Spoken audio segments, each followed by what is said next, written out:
the thing is that like everyone really thought that like it was AI from the beginning, right? Like there's a lot of AI talk more than ever. Well, it's a bit loud. More AI talk than ever during this rap civil war. Like there's never been anything like this that I've seen as far as like people questioning shit, right? And I know, Dan, you were just like, you said, what did you say to me the other day? You the two things you're most tired of or something is AI and podcasts. They're two epidemics. Two epidemics in this world. AI and podcasts. And you're not wrong at all.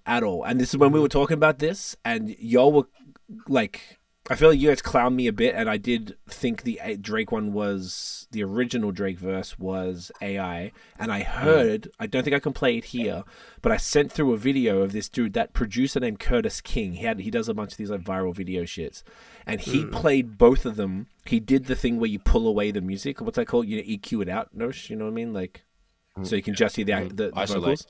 Yeah. So he did that with the first leak and then the second leak. The first leak sounded electronic and that had been like, it was like he put the rhymes in and put it with a Drake fake AI voice and then put it out. So that was the one that I heard that I thought was AI. Then he played the second one right afterwards, the same bars, and I'm like, oh, it's so obviously a person. It wasn't even like a question. So it was kind of weird, like, where did that first one come from? And, like, why was that the one that got leaked? Was Drake trolling? Was that a part of the troll? Did he put an AI version out with the real bars in it to fuck with people? So they go, nah, listen to it, bro. It's AI, bro. And then he recorded it. Because they probably took the original recording and then AI'd it, which it chops off and takes out the breaths and stuff. So it sounds a bit disjointed and a bit odd. So I feel like less of an idiot because I thought the first one was clearly AI. And then the other best shit, though, was that Kendrick's song was confirmed AI, and the guy broke down how he did it and showed the file. I saw that video. So I know y'all... I was tight. He's using Reason. Clarity uses Reason. It's just good production. Anyway, the way he broke down how he rapped it and how he was announcing it, I think that was cool. Yeah. It's just a funny sentence. Clarity doesn't use logic. He uses reason. Clarity, logic, reason. Get it? It's pretty good. Oh, that's a bar, dude. You know what's You should be a rapper. You should be a rapper. Poet. I didn't know it. I could try. That. I could give it a shot. You can give it a shot, maybe. I could just get a computer to do it now, Dan. I don't even need to rap anymore. I can just get a robot to do it. True. I've already said it. I think I've said more than enough words for the database to capture my audio to then chuck it into a robot. Because like both C and I have got enough of our voices and enough words said in those projects. You could AI our voices. Probably at this point.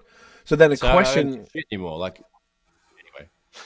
Yeah, you don't have to. So everyone can rap now. Dan, you can just write them bars. You know what I mean? We all good.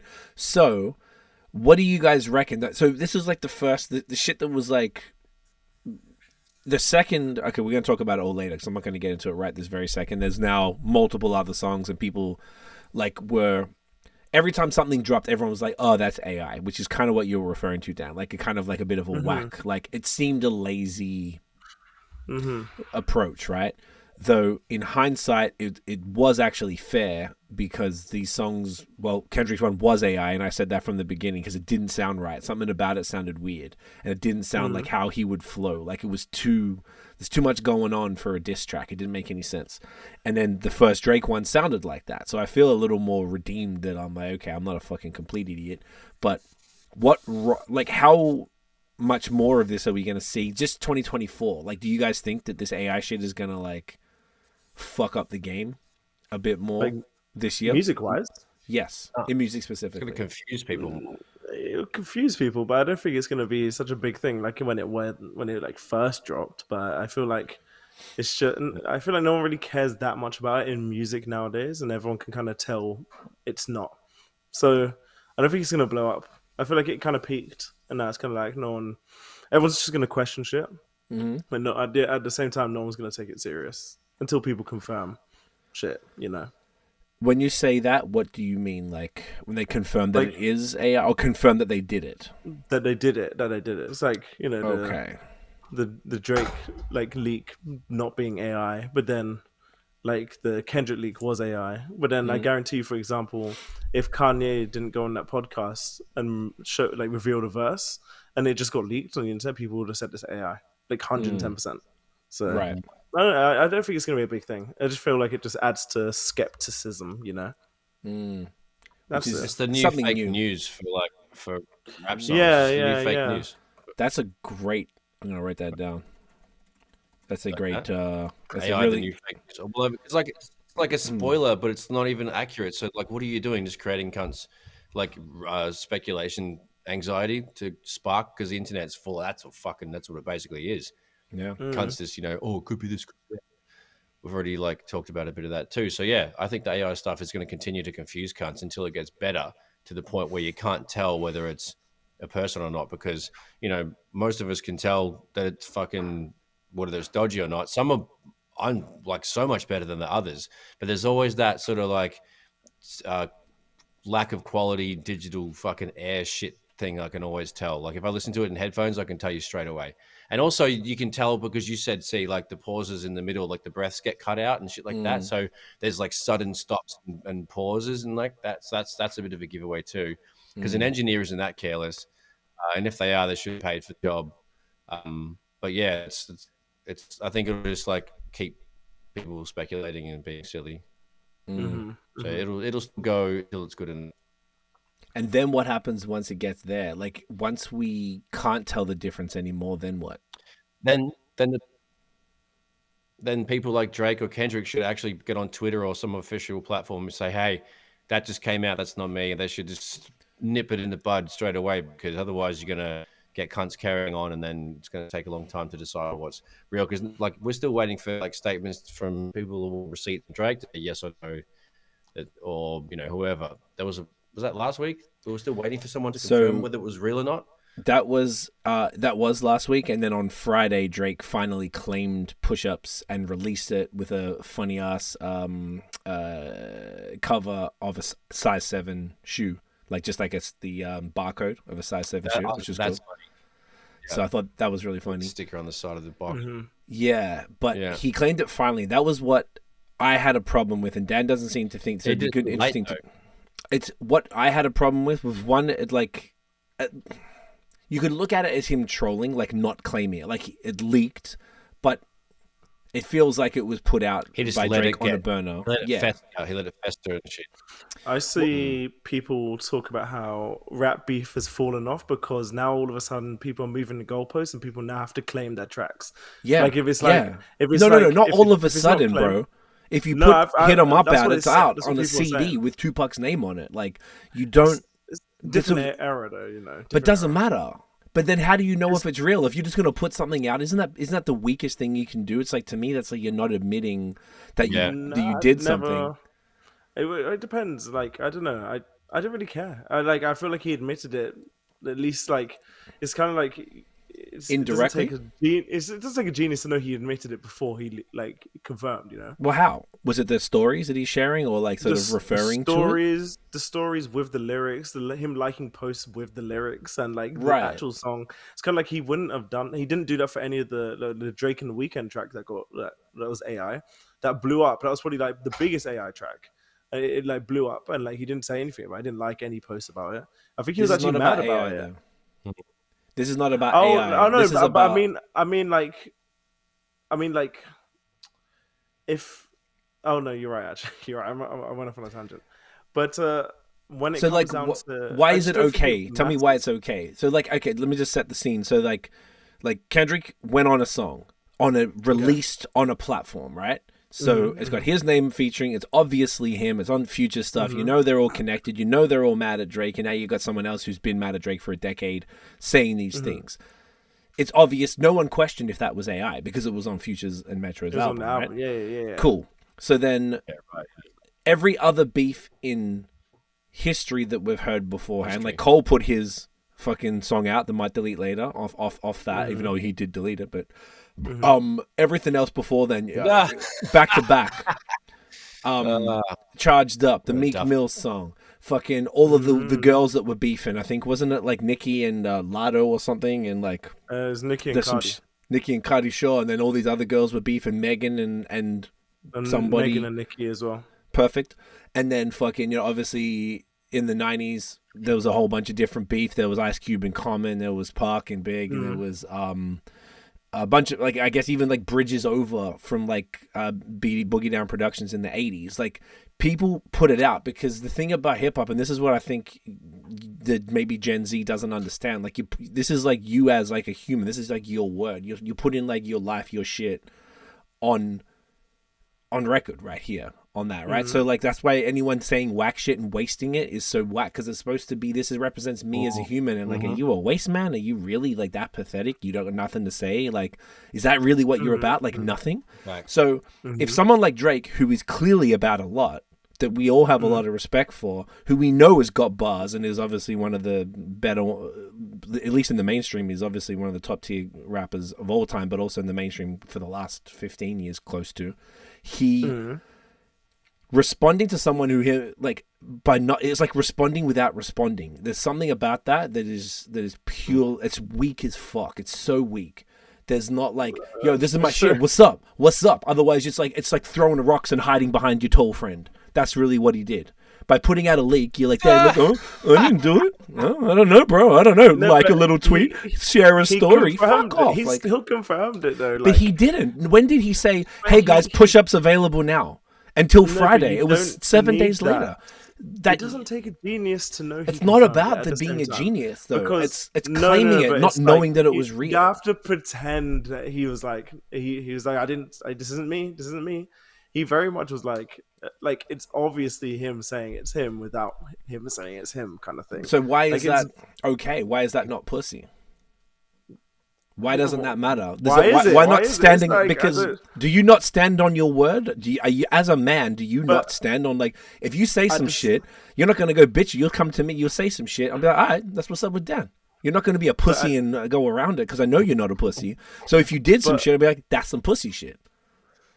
At the same time, it's just I like that breakdown. I just think he confirmed it. I just don't see how he didn't confirm it. I think he's just moving the goalposts to try and be like, he's now losing this fight. No, he's losing. Like, I don't think he's losing by any means. He's not losing. That's dumb. I think that's the agenda. I think that's the agenda, because I think it's like, maybe he doesn't need to confirm it. I think if Kendrick released the track and didn't confirm it, it wouldn't even, the thought of him not confirming it wouldn't even cross my mind. Why is Rick Ross not a pussy though? Because he put it out. He released it. He tweeted about it. Where is it? Where is it?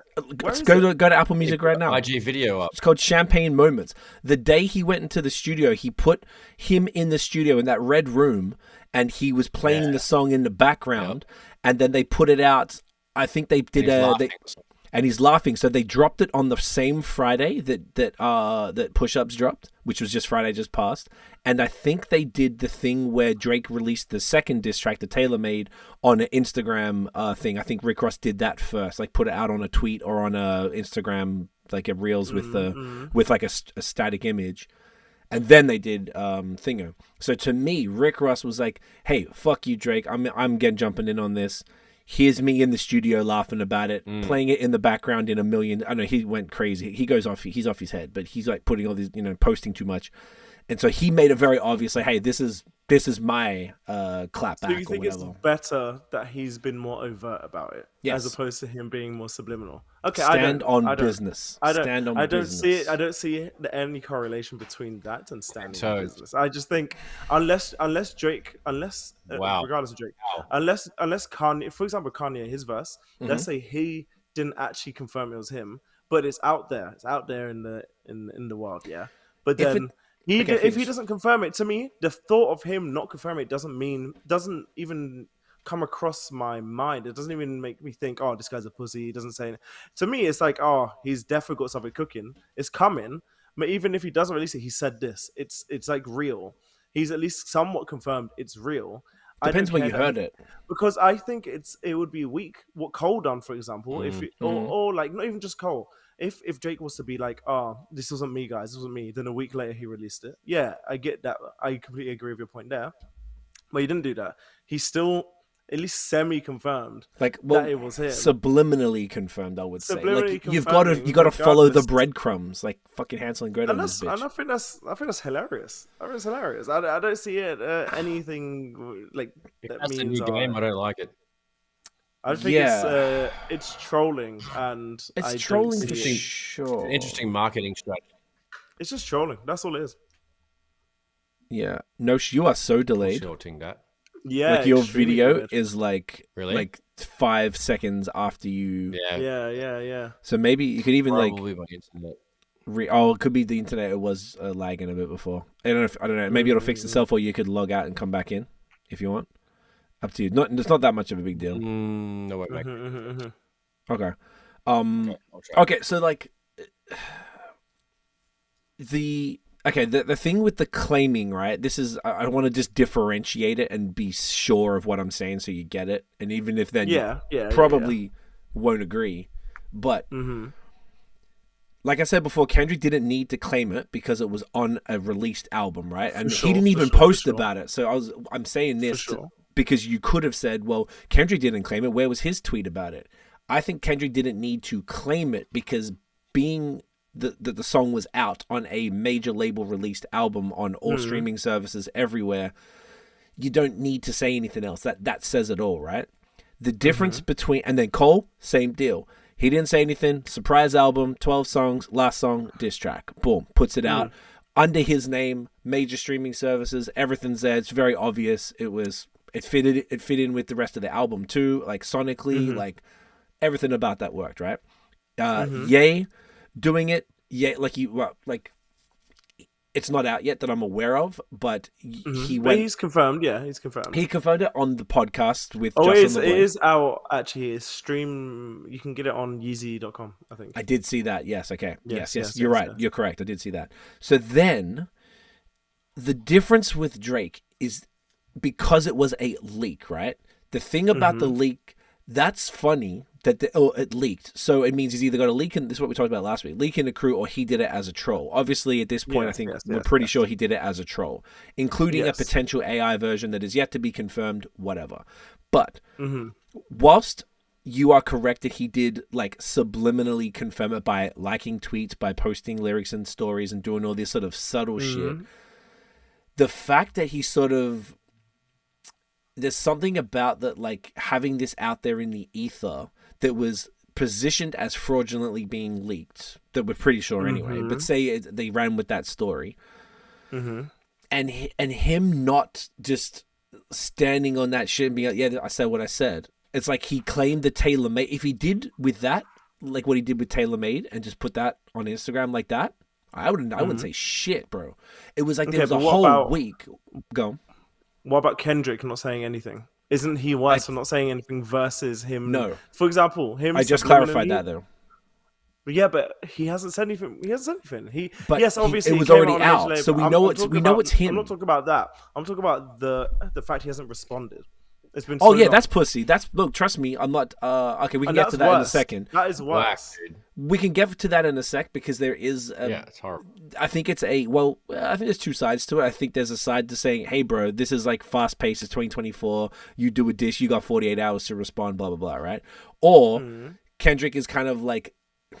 We're kind of like skipping ahead with all of this, but like basically like Drake is coming across as maybe a bit desperate. Like, where you at, bro? Come on, like, acknowledge me. Like I've seen people write whole tweet threads about that. It makes Drake look weak and sort of like desperate for some sort of like response, not because he's won the battle, but he just wants that attention. He needs that attention going. You're like you're Drake at that level. Hurry it up.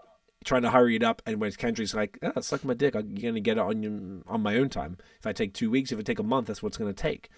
I think there's arguments on both sides. I'm not really sure where I stand, but I understand both, and I don't think it's weak for Kendrick not doing it because there's some strength in making Drake wait to the point where Drake did a second song. This is the second time that's happened because Meek Mill, same shit. And then we can get into the song itself because there was a bunch of criticisms about the way he did that, which I don't know if I share, but whatever. I don't think that's weak on Kendrick. It's nothing. The weakness in my point is not standing on business. So you don't think it's weak that he said it first? Technically Kendrick started. He reignited it himself. He said this, and he's like, I'm gonna diss you on this album called We Do Not Trust You. I'm gonna diss you. I'm gonna very obviously diss you. If you respond, I'm not gonna say anything. What do you mean? Yeah, you're right. No, if it was no time limit. Drake who said something, no, it's very true. But if you're comparing subliminally confirming your diss versus not even responding to any diss, not responding is worse because it's only worse because he started it. That is the issue. If Drake literally just randomly dissed him, if Drake randomly dissed him and then Kendrick didn't respond, fair enough. Like, what are you gonna do? But then the fact he just started it and didn't respond, it's kind of like that's weak. Yep, I agree with that. I think that is so. We can definitely agree on that. I don't know how you feel about that, Nosh, but I think that's a fair point. Oh, you're muted, Dougie. I like that. It's a fair take. Oh, you're not muted. You're just delayed. No, I'm not. It's just so delayed. You were talking. I was like, oh, there's no sound coming out. Okay, never mind. I have to throw the computer out. You could just like exit and then rejoin the call, and that could. Yeah. Oh, you don't want to do that? Okay, I'll do that. Okay. Try that. Nice. It'll just be a second anyway. But okay, so we can definitely agree there that, and I think you make a good point because Kendrick poked the bear, and then yes. he didn't respond back to that. Okay, let's test this. Talk. Hey, yo. There you go. We're back in business. Oh, that's way better. Way better. Now you're on point. That's so much better. Wow. Okay. Yes. Okay, that's all it took. Sometimes that's all you got to do. So, do you share that?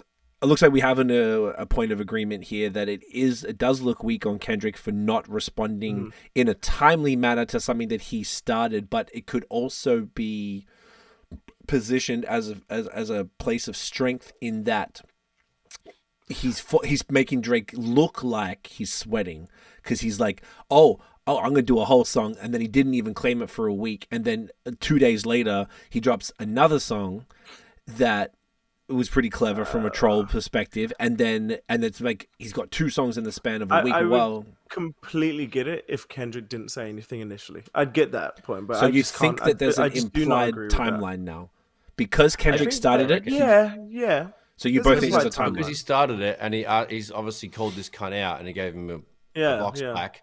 If you were going to call another rapper out, and you throw a couple of lines on a song and you're like, oh, he's probably going to do something. Wouldn't you have something else in the clip, dude? It's chestnut checkers. Yeah. Wouldn't you have the next one ready?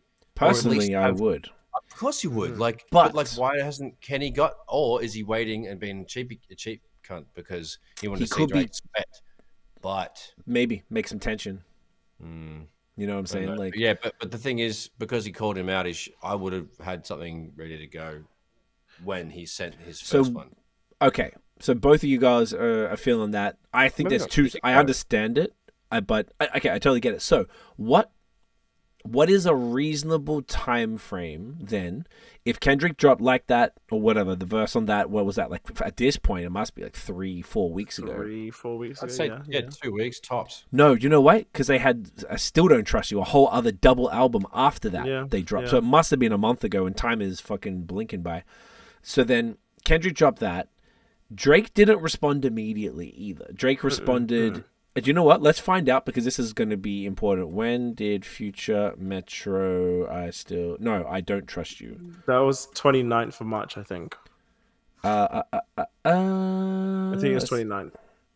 29th of March? We Don't Trust You, March 22nd. So that's literally a month today. A month. Okay. So, and then Drake officially dropped the diss on Friday, which would have been almost a full month between. So, and then a day or 2 days later, I can't remember if Taylor Made was Saturday or Sunday. I think it was Saturday. So, or it could have even been fucking Friday with the other one, actually, now I think about it. So, if Drake dropped, call it 2 songs, he like casually like sort of put one into the ether somehow, maybe a week out, which would have been 3 weeks from the original dish. Then didn't claim that for a full week, as in like actually put it out and package it and be like, this is my song. Even though we all knew it was, you're right. But eventually we all knew, but there was a bunch of like, is it? Now maybe that's smart. That's getting people talking. Do you know what's different though? The context is different for him because that is a whole 2 albums of ASAP dissing him, Future dissing him, Metro done this, and Kendrick, and The Weeknd. and it's kind of like, okay, there might be a reasoning why this is taking more. Yeah, exactly. There's a more of an understanding why he might take a bit longer. But if it's like a one-on-one thing, I think it's kind of like you should. It's like Nosha said, if you're gonna start this, you should have another one ready. That's what I think. Yeah, that's what I think personally. Look, I still agree with that. I definitely think that because it's like it's good promo, but it's almost like if it was like a smaller artist, you probably would do that because you're trying to capture some more attention and drama and stuff gets attention. But if you're Drake and Kendrick, you're already at the top. Everyone knows who you are.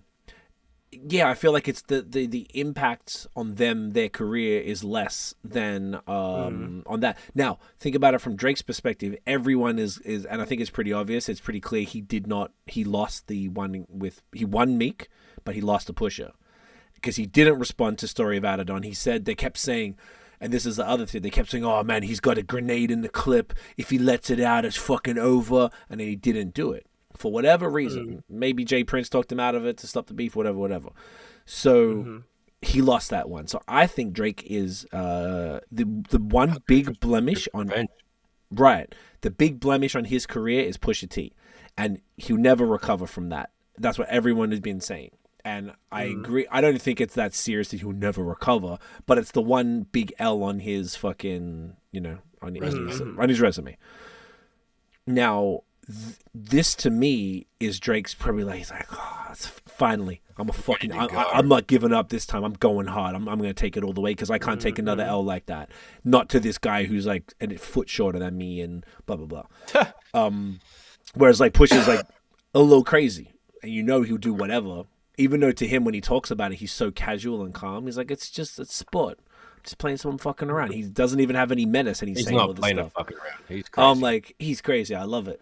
So it's interesting. I think that's why Drake has a sense of urgency now, because I understand you're right. If you put it like that, a month ago that first album dropped, then maybe 2 weeks ago the second album dropped. Maybe he had something about to release, then he knew the second one was coming, and he knew he had Weekend, Rocky, blah blah blah, all throwing in extra things, and then he's probably like, "Fuck, what do I do? Got to strategize." Boom, boom. Totally get it. I'm not even criticizing him for taking that long. I just feel like it's a little like unfair to a degree to sort of completely bust Kendrick's ass for not responding in a day or whatever the fuck, knowing that Kendrick's a weirdo who does avant-garde, jazzy, weird stuff that takes time. So he just might take more time to make things. He doesn't, and this just could be his artistic process. I don't know. Like could be. It's not like he's dropping Drake's dropping 2 albums a year and a ton of features on the regular, right? He's just a faster worker. So Kendrick might just be a slow worker. Crazy, like fun, crazy entendres. Just going off top with writing down a whole shitstorm. It's highly probable. It's But the only reason you could give Kendrick a harder time is because he started it, and I agree with that. He hasn't responded to only one individual. That's why Drake has. That is true. He has a lot of work to do. Kendrick should respond to one individual. Drake never needed to respond to one. He had many people. He had like 6 referred to on that one, including Rick Ross as well. Who did he diss on the first track? He did. It was Kendrick, Future, and Rick Ross. Oh, excuse me. And Kendrick, Metro. Future, Metro, Rick Ross, and The Weeknd. And The Weeknd. Okay, because he said about that. So that's 5 cats, and he missed Rocky. He didn't say nothing about Rocky, which probably pissed Rocky off. Look, I see what y'all are saying.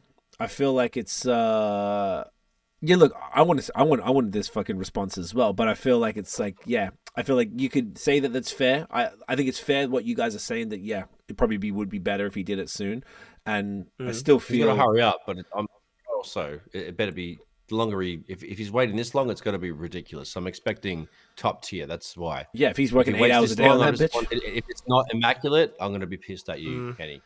Yeah, because unless he doesn't care and he has no intentions and he just stirred the pot and then left, which is a bit cunty, but still, I still stand on that. Like, I just feel like I wouldn't have had anything to say because I think Push Ups is a great song, very clever, lots of layers to it.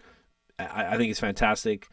I just feel like claiming it overtly, it's the first time I've seen a diss track not be like just, oh, it's leaked and is it Drake? Is it AI? There was days of that. Like, who even, it wasn't even sure until towards the end of the week that or a few days in, at least like 3-4 days in, that people were like starting to really do lyric breakdowns and all this stuff. And like, okay, I see where he's saying if it's real. Then it started to become like, it's like the culture just accepted it was real without Drake. And that's what made me feel like he didn't, like, it was so obviously real. Like, it was kind of like, you wouldn't see anything on Rap Genius or Complex if it wasn't real, Right. You never see that with AI tracks ever. Like, I can't even think of a single AI track that's got to Rap that Genius, level. Has got to Complex, like all these like actual big like publishers, like publications, and like, come on, it doesn't happen. That's a fair point. I really do see what you're saying. I think maybe, I don't know if it's just me or if I've seen others, but I saw other people tweet that about not claiming it. So I don't think I'm not alone in saying this. I guess there's two real camps, that there's some people who have a problem with it and some people who don't give a fuck, and it's just whatever. Maybe it's a personal preference. I don't know. To me, it feels like something as it like the throwing a stone and hiding behind something is what it feels like to me, by putting it out and not claiming it, and then everyone can hear it's your voice. And whilst there's this bullshit confusion about AI that ended up being true with Kendrick and potentially true about the first version of Push Ups, I don't know if that's enough of an impact for not, like, it could have just been a whole troll thing, and then he's just like, yeah, man, I'm just fucking with these people, I'm gonna put it out, I'm not gonna say shit, watch me, I'm just gonna do subliminal, like a few tweets, share this story. He's petty, so that's why I also don't think that's not, I think that's pretty realistic, honestly. So yeah, and if you actually think from the mind of sort of Drake and the way he's approached things in the past, it's highly probable that was completely the reasoning. Like it or not, cool. So I feel like we got to maybe we can agree to disagree on that, but it's look, it's already 30 minutes of just analyzing this. We've got a few other things, and we're gonna do some lyric breakdowns of all these new diss songs, because we got before we'll wrap this part up and we'll cover a few things, and then we'll come back to it all. But like over and all, I think we could probably all agree that we are spoiled right now. This is fun. I haven't felt this much fun in rap. Our group chat is always popping like, yo, check this. Fuck, they dropped this. Did you hear the fucking Chris Brown diss to Quavo, which is savage? We're going to talk about that. And then Kanye comes and drops a verse. And then boom, boom, boom. Like, yo, it just feels like every day there's multiple things and it doesn't feel dangerous, which makes it maybe less appealing, but kind of also like, hey, no one's going to die at the end of this because no one wants to see what happened to other people who have battles. So I think as rap fans, we're very spoiled, and this is fun as fuck. I'm loving this. I agree. You guys feel the same? I agree. It's fucking sweet as. Yeah, it's a good time. It's a good time. And you know what? Even like I either saw someone say this or Tiff said it, and it was like, well, you know what? Everyone could be listening to Sexy Red and all that bullshit that we complain about normally, but now everyone's talking about bars. Everyone's talking about rap. Everyone's talking about standing on business. Oh, J. Cole shouldn't have taken the track away. See, I don't same remember reason. The last time I spoke about, I was just trolling about that shit. Or I was thinking about, have you listened to this shit album? I was disappointed again. Yeah, blah, blah. It hasn't been like that for a long time. It's truly, you're so right. It's been like, everything's been fun. Nothing from this whole thing has been shit, except for, well, even if it's shit, it's a part of the story and it's funny. And it's entertaining. Yeah. So, exactly. I just thought of it now. I'm not trying to bring it back up, but the same reason that you think J. Cole's pussy for doing the song and taking it back is the same reason I think Drake is pussy for not claiming the song. It's that same stand on business. Like, Cole, you said it. Shut up. Leave it there. Like, why'd you do it if you didn't want to stand on it? Because Cole wasn't standing on business by taking the track back. And that's the same thing as Drake, in my opinion, without overtly claiming it. It's more just like hiding it and not really like, this is me, bitch. And what? And what? What are we going to do, shorty? Interesting. Very interesting. I thought of that now, and I thought maybe that would help explain the position. I don't see the perspective. I don't see them being the same. Okay. Personally.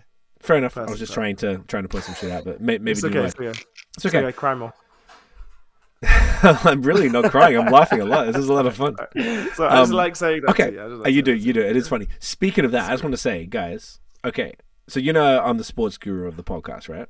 I've been told. You've been told. Okay. So the soccer prediction thing that we're doing with Dan's brother. Not only did I get promoted to the top division, Division 1, I finished first last week out of all the cunts in there. How many cunts? Like 30, 40, something like that? 30, yeah. And then I got qualified to... I go, that one. That's what I do. Every time. And then I qualify to win money in it, which is even funny. You can win 50 quid. Yeah, 50 squids. I wonder how they pay me, but probably PayPal, yes. But yeah, it's pretty funny. Hilarious. 50 squids, man. So I got a question then to probably both of you, because you guys are actual sports guys. Does it piss you off? Just like me and Nosh get pissed off a lot with things in rap because we're just Dan, because you feel the same what we learned on the pod when we were making fun of soccer, how mad you got. I was like, okay, so now we found your button. Does it piss you off in any way that someone like me who knows nothing, who's literally pulling it out of my ass, is just got that much points and finish at the top? Like, or does it not bother you? It doesn't piss me off, no. What annoys me more is seeing me get relegated but then seeing you get promoted. That's what annoys me more, because I'm like, fuck, I'm actually trying. Yeah. But then other than that, I'm not mad that you qualify. I want you to win if you get higher and win that. I actually want you to win. Okay. But I just don't know how you. I don't know how you got there. I just don't know how. Like, I've known like a lot of friends who bet on football. I used to bet on football a lot. Did you win? You just never do it. No, you never win. You never win shit. Like ever. It's too unpredictable. Right. And somehow you've mastered it. I don't know how. But to be fair, I have been at the bottom of the 3rd division too. And That is true. It's very some easy weeks to get there. It's pretty easy to get all the way down there. So I just did the new predictions for this next week today, and I was like, I don't know, bro. Did you get today's one right? Oh, I don't know. Maybe I can find out. Let's check. Did you choose Inter or did you choose Milan? I choose Inter. Oh, then you're fine. Then you got it right. Okay, because I know that they're in every week for seized soccer predictions. I don't even know what the fuck I did, but I look at the teams. I know Inter Milan is a good team, so I was like, because I've heard. I always feel like over the years, I always pay attention to small things that can't say. Like, even if it's irrelevant, I might know 3 things about this topic, or I like, okay, I knew that anything with the word Inter and is typically a good team for the most part. The Milan one isn't Barcelona good, or like fucking now Miami, like blah blah blah, like. That's all it. So I'm just trying to use a little bit of logic. Things I've heard you say. If it's Arsenal, I'm always going to go for Arsenal. They had one that was like, which player's going to score, whatever the fuck. And I was just like, I like that name. Which I chose none of them. Oh, I think I did that too. Sorry, I did none of them. Oh, nice. Okay. That is such a good guess. Yeah. So like, I think it's just using dumb cunt logic. It's like dumb cunt logic is all it is. You okay, Nosh? Smash your shit up? Oh, you're muted, crazy I think. Cramp just now. Oh, you're delayed again. No, crazy cramp. You're all right. Do you want to pause for a sec? Oh. Yeah? Yeah? All right. Oh, he's out. All right. He can call back in a sec, because he thinks that we can just keep yapping about soccer in the meantime. Yeah, I don't want to keep talking about soccer, but either way, I'm just like completely. But still, it is incredible. I've never seen anything like this ever. Like from someone who knows nothing, right? From someone who knows football or someone who doesn't know anything. Like, I've just never seen anyone win from football. Interesting. It's like near impossible. It's so difficult. Yeah, it is a pretty ridiculous crazy thing. So it's just really funny. So I keep saving all the spreadsheets. You cool, Nosh, Doug? Yeah, just got a crazy cramp in my hamstring. Cramps are the worst because you can't do shit. You go, you have to fix it. But anyway, I just wanted to mention that. I just think it's a trip. I think it's, honestly, it's just pure luck. It couldn't be anything else but luck. That's the only thing it is. It's logic with like maybe 5 to 10% logic, and the rest is luck. I think because you don't overthink it as well. I think maybe people who overthink it. Yeah. Like, I can't overthink it. You would? Right. Yeah. There's been games where I'm like, okay, I see this team's doing well now, but this team's definitely better, so they're not going to win, even though they're doing well now. And then it turns out the other team who are doing well just absolutely obliterate the team who are meant to be really fucking good. So it's kind of like, I should have just put the other team instead. So I don't know.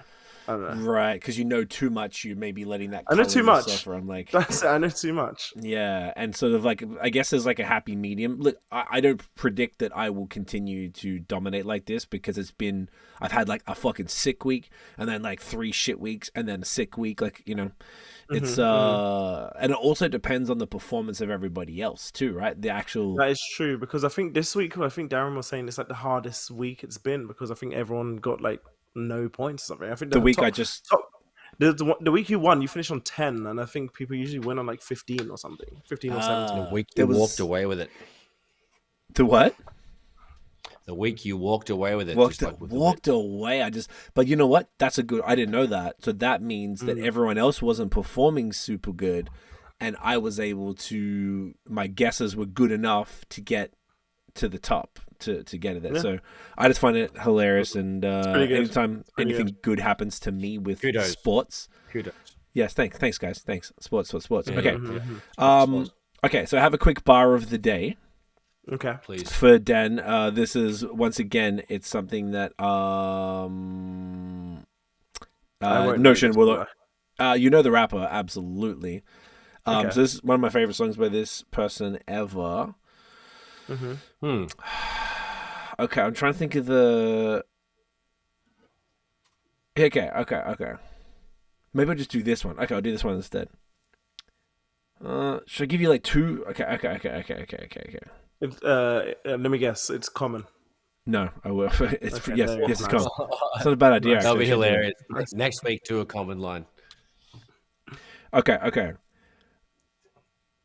I'm gonna do a little chunk of this thing because it's just like it doesn't. The problem with this particular cat is that sometimes you read it and you're like, "That's ridiculous," but you hear him say it and you're like, "Oh, that's fire." Okay. So this is a off an older project. So he says his nickname, because I'm not gonna say it, the Big Kahuna. It's my ocean, baby. Y'all dudes is tuna. Better now than sooner, Junior. Fly around your city trying to take a number 2 on ya. I ain't going nowhere special. I won't never leave. Shit, I'm already a legend if I ever leave. Can't get rid of me. Not little me. Man, I got him. I'ma get him, B. I'm hungry like I didn't eat. I want it like I didn't see a meal before 17. Which is true. So I kept that one in because I feel like that last line. What the fuck you rappers telling me? That's the next line. It's true. Okay. So I believe this man is a member of the Wu-Tang Clan.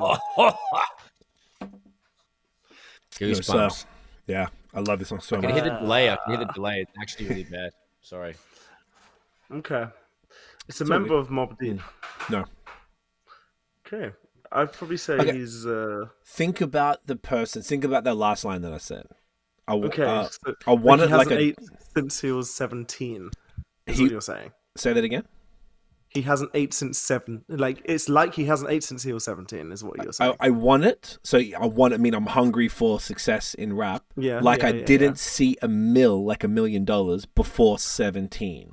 So this is a person who was a millionaire from music at 17 years old. So that is a bit of a clue to who it is, because there wasn't too many people who really had done that. I know this. I think I know this. Okay. Wait. Okay. He's an East Coast rapper. No. Okay. No geographicals. Oh, don't say it. Okay, no geographicals. Okay. No, because if he goes geographicals, he'll get it straight away. I think you will. You know what? I won't. If you ask, I'm just going to I will answer a question if you ask it, but I won't say nothing else. I won't volunteer information like we're talking to the popo or a customs officer. You guys been doing that? Okay. Let me think.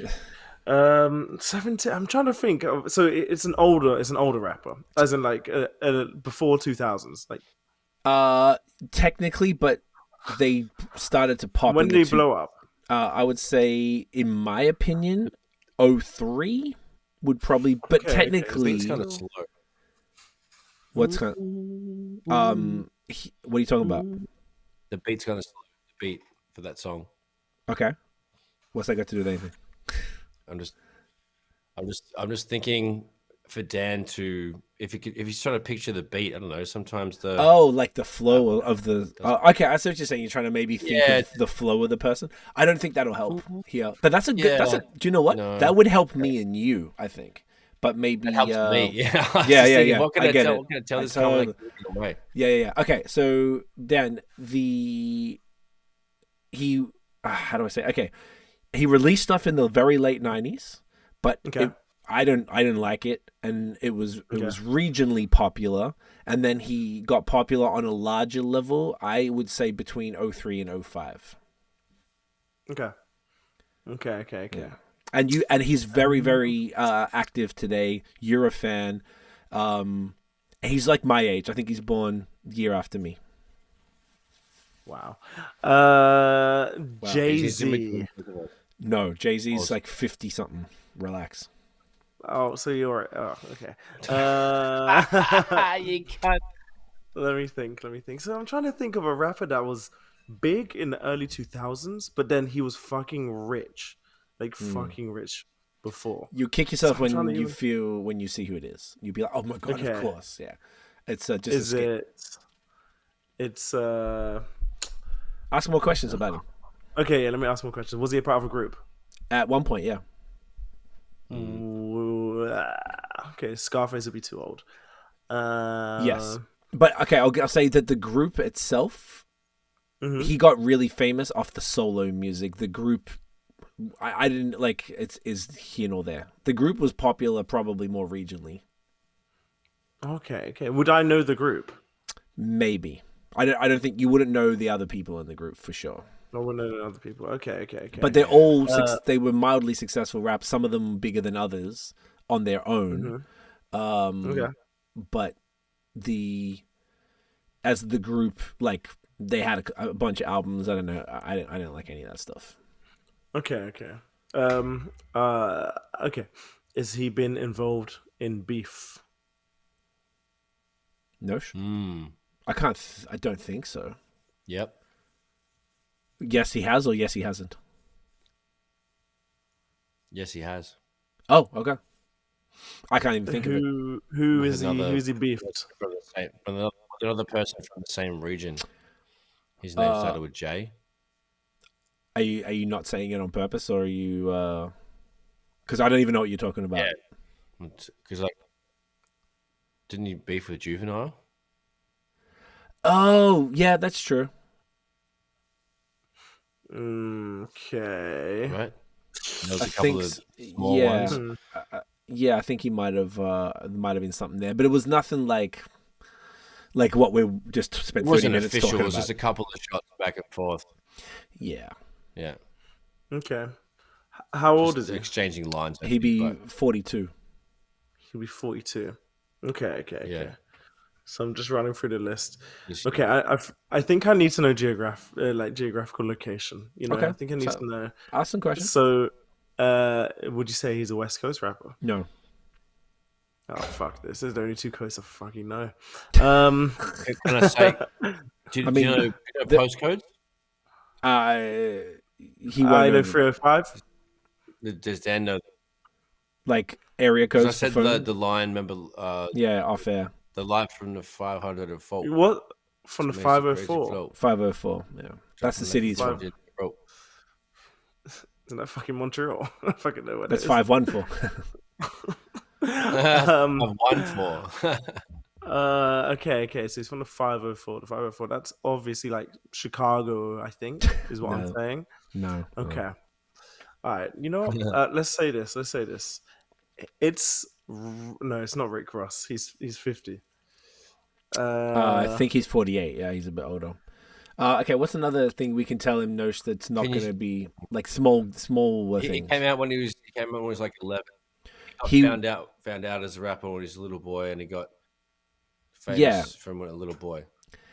Was he in a group called Crisscross? Not quite. Rest in peace to one of them. That's good. That's a good thing. Yeah, so he was okay. So I think that he was just more groomed. He was down with a crew that rap way. So in a rap crew. Sorry, yeah, exactly. And there's There's exactly. Sorry, yeah, groomed as a rapper. Sorry, not groomed as a. Yeah, as I was anything like, else. whoa. I was like, Whoa. wait, what? Sorry, Yeah, I'm so sorry. Thank you. Thank you. No, fucking hell. Okay. I feel like we're making this harder than it needs to be because it's someone you know so well. Pause. Pause. So there was a crew. There's a very well known producer from that crew. The person who there's two guys who founded the label, and one of them is known to be very close with Wayne. Oh. I pulled my headphone out. Hang on. Fuck! Oh, let me think. Who is it? Okay, never mind. Damn it! See, the Jenga fell. Wow. Honestly, it was taking too long anyway. That was too long. Yeah. Okay, nice. Lil Wayne, I think, right? Yeah. It was from a song called "The Mom" off Carter 2. So I was referring to obviously Birdman, like close with them. He's from New Orleans, 504. You weren't kind of wrong with the groom thing, I guess. Yeah, I mean, I guess you weren't really that wrong. He said, "Damn." I should have said the other one. What's it say? Damn right. I kiss my daddy. Wow. I think they pissed at how rich my daddy is. All right. How rich my daddy is. Wayne's the fucking best. All right. She's with my daddy. Nice. Fucking listen to Wayne now. Okay, let's keep this going because I feel like we're already at like 50 minutes and we haven't even done any of the lyric breakdowns or nothing. Let's do the classic project review. Everyone listen to Steps to the Peak? Yes, sir. Fantastic. Okay, so this is the latest one from 2013. Okay, that'll do, Phil. 13. So last week we did screen share. We good? Beautiful. We did, hang on, why did it go down like that? Piece of shit ass bitch. So last week we ran through Notion's see how it like moved to the side? There you go. Yeah, that's weird. Part of my cufflinks. Proud of my cufflinks. Thank you. I can't talk. I'm trying to concentrate. So I dropped this about 3 months before Notion. His was December. This was September 2013. Then in 2014 we dropped a deluxe version. So this is the only versions. I actually took the original off streaming because back then we had to pay with TuneCore like $50 a year for it. Just didn't really make a lot of sense. So this album was created by myself and a producer named Dr. Mad from Montreal. As our love letter to the city of Montreal. Dr. Mad is in a crew called Alaiz, A-L-A-I-Z, which is Kaytranada's crew. So they were all rocking together. So this was like a big deal for me coming into Montreal. I actually knew Dr. Mad from other projects that via email when I was in Melbourne. And then we met at Hip Hop Karaoke, and he was like, "Yo, I got some beats for you." I'm like, "Yeah, fuck yeah!" So we got a couple joints. We're like, "Yo, let's do a project." And it ended up, we just kept going, kept throwing them at me, and it was basically all my favorite type of chipmunk soul type of styles. So same guy who did Notion's artwork, Liam, did this. He's from Montreal. Everything from this was Montreal. The only person who isn't from Montreal that was on the project or had anything to do with it was Notion. He mixed and mastered it, obviously, and he rapped on a couple joints. So everyone else on this is completely from Montreal. So we even the intro here, like his name's Marty, like Dr. Mad. He found like this sample from like this old jazz song or some shit like that, which is pretty crazy, called Hello Montreal. So we made that the intro there. Without talking through all the joints, they're all just like kind of real, like, mostly upbeat. The Kanye style chipmunk soul type shit. The single I did a video for called When the Chips Are Down. That one's slow, and that's kind of like almost no drums on the whole song. And we did a real cool like slow-mo video to that where you speed the song up to rap it, and then when you slow it down, it makes you look like you're in slow-mo, which is very cool. We did a video as well for Another Day with Notion and Knox, so it was fun. When Notion had the bust up ankle. We were on tour and stuff. He was in Montreal, so we shot a video. That was fun. That was a good one. We had crazy time. Yeah, fuck, what a time though. Another great one is D-Shade. So D-Shade's like a legendary Montreal MC, like OG from the 90s.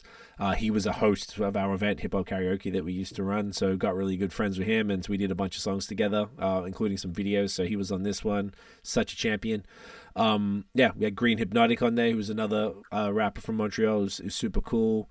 This dude Righteous on Dear Life, which is he's like I guess he's like a reggae singer. Never actually met him in person. He was like a friend of the dudes, but he was really cool. And then we did a couple bonus tracks for the deluxe. So we did a song called La Belmont to the Bell Center. So the funny thing, tried to be clever, where like La Belmont was the venue that we used to run hip hop karaoke at, and we did a bunch of shows at. And then Belmont type of thing. Bell Center's the big stadium in Montreal. You know what I'm saying? We wanted to go from that to that. Boom, boom. That's me and Notion on that. And then the title track. I always perform the title track at shows because it's like probably the brightest song on there, arguably. And it always went down well live because it's like pretty fast paced and fun. And then on the Spotify version, we have an 11th song, which is a Fresh Kills. Shouts to Kills. We were on tour with him. I remember we were doing soundcheck in London, Ontario, and he was making the beat in his headphones doing soundcheck to the remix of Another Day, which we put out with him, which was cool because he's a G. Nice. And basically that. And the only other fun fact about this, I'm really proud of this project. It holds up really fucking well. Very well. Very well. See how like Dr. Mad is about like a foot taller than me. He's like tall as she's a giraffe. And he's so funny because he's an Algerian French dude. So he was just always like Notion always said to him, "Oui, oui, la poo poo," and he always played along with it. He didn't get offended. And yeah, man, I swear he was a foot taller than me, bro. That's a giraffe. Yeah, I always have to look up. I'm like, oh, I have a nice time talking to you because, like, you know, it makes me have a good posture because he's taller. Yeah, you're like, oh, hello, sir. I need taller friends. Yeah, right. Fucking need tall mans. Sorry about that. Hurting my back, bro. Shut up, and we took this photo at our friend Brandon's place. So Shane Russell is a friend of ours who did a bunch of our video, did a bunch of Notion stuff, a bunch of my stuff. He was living with this dude, Brandon, and Brandon was a photographer. So we went up to Brandon's house and we took this photo against his just white wall in the apartment, sorry. Just for the cover, and he just like darkened it out and made it like a silhouette. That bottle he gave me is cool as light. So wow. Yeah. Oh my, what a fun fact for all the beer nerds. Yeah, so shit on you. I was drinking, this was 2013, so it was before I was completely all gone from macro because I was still going through all the Quebec macros for the reviews. Ironic. Very ironic. So anyway, this project, super proud of it. It's now 11 years old, and I know it holds up really well. Same as like Notion's one. I feel like that year this era of TMF was like really solid shit. We were like excited. I was grateful to be in Montreal. Like total different, unexpected change for my life, but it was the way that I was able to stay in Canada. So did what I had to do. It was cool to document it. I was learning French. Didn't know what the fuck was going on. I couldn't get a job. Like it was really tough. It was a tough time, but it was an interesting time, and I feel like this captures it pretty well. What do you guys reckon? Yeah, I thought it was sick. I thought it was really sick. There was a couple tracks I'd heard on it before. So the other version of Another Day, why is it different? It's because the beat is Fresh Kill. So the original one on here, like track 5, is Marty's beat, and then Fresh Kills, who's a producer from Toronto, he did the remix. He was like, hey, how about I do a remix one of your songs, and you put out one of your songs that has a video, so then we could put the song out as the remix version, and then Fresh Kills gets a music video, and then we get a remix. So that was the deal. And then we do an email blast to our newsletter and stuff. Sense. So yeah, that was the intention. Interesting. But yeah, no, it's sick. It really does hold up really well. It sounds very modern, which is good. And no, I like it. I liked track 7 a lot as well. A lot of truth rap in that, which is sick. Yes. And the only other thing is, why the version I have here on your Bandcamp has 8 songs. I don't have the 10th or the 9th song. I'm on Bandcamp at all. I'm on Bandcamp right here, and I've got 8 songs. When I searched it earlier, they didn't have the other 2 do you know songs, why? I know those because you have to download it. Them, but also, I think you have to buy it, and then you get the bonus songs. That's why. Okay, and I'm logged in. I'm logged in as C, so that's why. You missed 2 fire songs. Then. 2 fire songs. Yeah. So that's my fault because this was so long ago. I don't even remember how that worked. I just thought it because I saw them there, and I'm like, yeah, cool, everything's there. What if it does it play for me? Yeah, it's playing.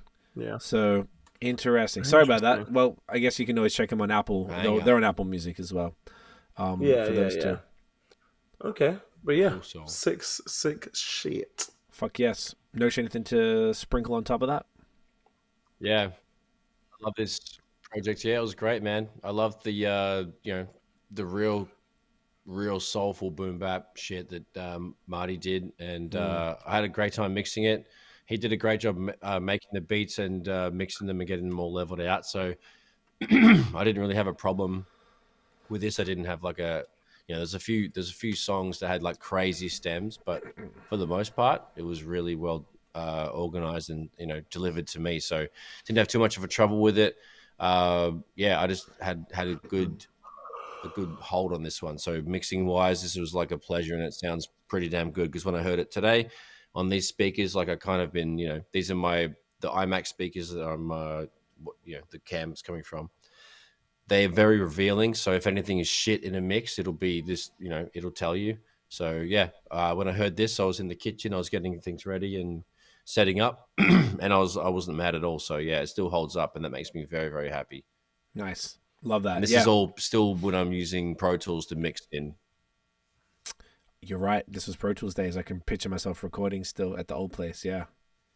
That's kind of crazy. But came out really good. Yeah. Happy that it's still... I had a good time with this one. Fuck yeah, cunt. Love that. Love that for us. That's great. So, boom. Okay, so that's the Classic Project review. Mm-hmm. The only real other shit that I had here, it's not really... Most of it's just now about all the disses. Only other thing I had was my Yeezy items arrived in New York, so I'm going to go in a couple of weeks and grab that, which is nice. I know. We'll see, right? I got a second package with more stuff that I wanted. I changed... Like, I should have gone all at once, but I did it separately. So that hasn't even shipped yet, so hopefully that'll ship soon. That was kind of really it. So let's talk about the fucking songs here. So which one should we do? Should we do the... Start in chronological order. So what's got released after Push-Ups? Okay, so maybe we talk about the theory about the Drake owning the publishing, because that was really talking about what he was saying in Push-Ups, and then we could do... We already talked about that the Kendrick diss is officially AI. Do that. Yeah. We'll do that, and then it'd be tailor-made, then Ye's verse, and then... I'm going to hang up, call back. Yeah, of course, dude. And then Chris Brown's. All right, perfect. Let's do it. All right, so let's do Drake tailor-made lyrics. I should have had this done. Okay, but it's okay. We've got our good friends at Rap Genius taking care of that. Let me bring Notion back in. There he is. There he goes. You good? Beauty. All right. There you are. So, okay. Screen share. Boom. So, tailor-made freestyle. Now, even here, it says the second diss track from Toronto rapper Drake and his beef with Compton rapper and PG Lane co-founder Kendrick Lamar. They got a whole thing here, which was largely ignited through the latter's verse on future Metro Boomin's March 24 song, Like That. Okay, so just read this. This is funny. During the song, Drake prominently uses vocals modulated through the use of artificial intelligence software to emulate the voices of legendary West Coast rappers Tupac Shakur and Snoop Dogg. Given that the former has been mentioned numerous times by Kendrick to be his greatest inspiration and role model, and that the latter has expressed praise for Kendrick while having frequently collaborated with him in the past, using their ubiquitous voices while rapping in an insulting and critical manner towards Kendrick serves as a unique means for Drake to further convey his disrespect and contempt for him. Nice. Wow. The song was previewed in full exclusively through Drake's Instagram on April 19th, so 3 days ago, after he had officially dropped his first diss track, Push-Ups, earlier in the day. So he officially dropped it earlier in the day. Tailor-made is a play on words, both literally and figuratively, in line with Kendrick's common use of entendres, and on tailor-made, which refers to usually costly clothes specifically tailored to one's body by a tailor. So, I always thought it was Taylor Swift made too, was talking about. It probably is. Yes. So, okay. First things first. There's a bit of an intro, but basically this is when so Drake did use an AI he clearly wrote the verses, because I thought it would have been cleverer if he wrote them in Tupac's flow and in Snoop's flow, but he did them in Drake flows. So I'm not mad at that, because it's obvious. Maybe that makes it more obvious. Yeah. You can, It's meant to be a troll. This isn't meant to be like, this is an amazing use of AI. Like, look at this. It's meant to be like, look at the shit I'm making your legend say to you kind of thing. Yes. So some of the stuff, I guess we'll just go the highlight bars rather than all of them, right? Highlight. So he's saying things like, you seem a little nervous about all the publicity. Fuck this Canadian light skin, ... We need a no-debated West Coast victory, man. Call him a bitch for me. Talk about him liking young girls. That's a gift from me.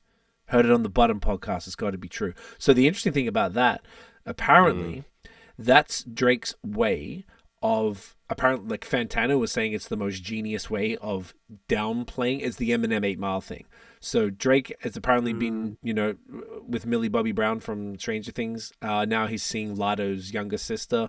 So they're not like 15 or anything that I'm aware of. Oh, Millie Bobby Brown was 14 when they were talking. Oh, okay, that's weird. I don't know about that. That's a bad look for Drake there. And now, and he's kissing a 17-year-old girl on stage. That's not a big deal. Okay. I just mean 17 and you're on stage. It's not like he's fucking her. He's just like probably went a little too far. Like people need to relax on some of this shit. True.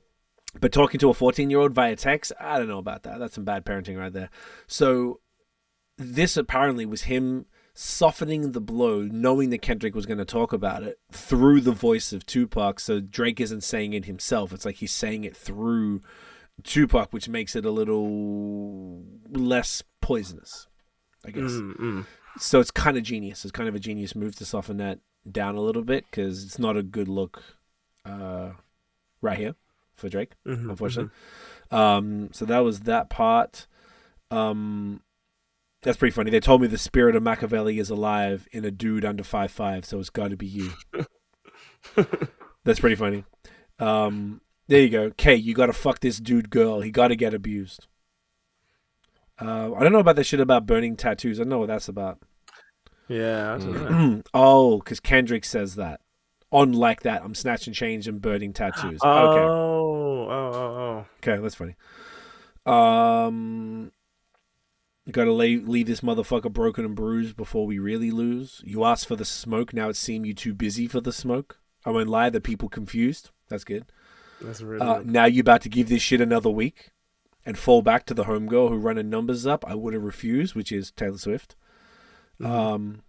Fuck these industry relationships. She not in your shoes. You're supposed to be the boogeyman. Go do what you do. Because I think he called himself that before. Did he not? Yeah, he called himself the boogeyman. Yeah, the rap boogeyman. There you go. On Control. That's why.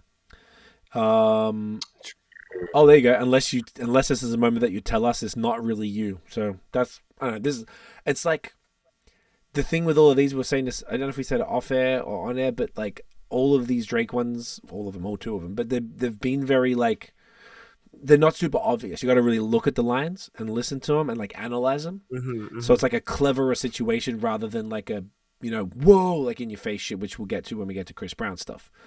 Yeah. Snoop's verse, talking about, you know, we pass you the torch at the House of Blues. Now you got to do some dirty work. You know how to move. I know you never.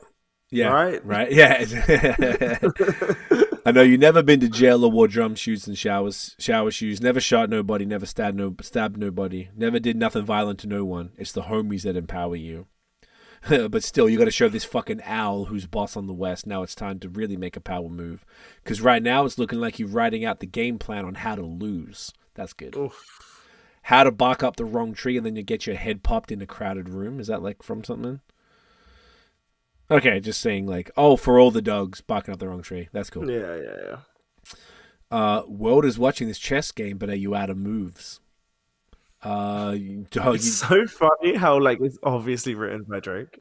So obvious because it's the Drake. So Drake. It's like it's so funny. It's like the rhymes off the other bar or whatever.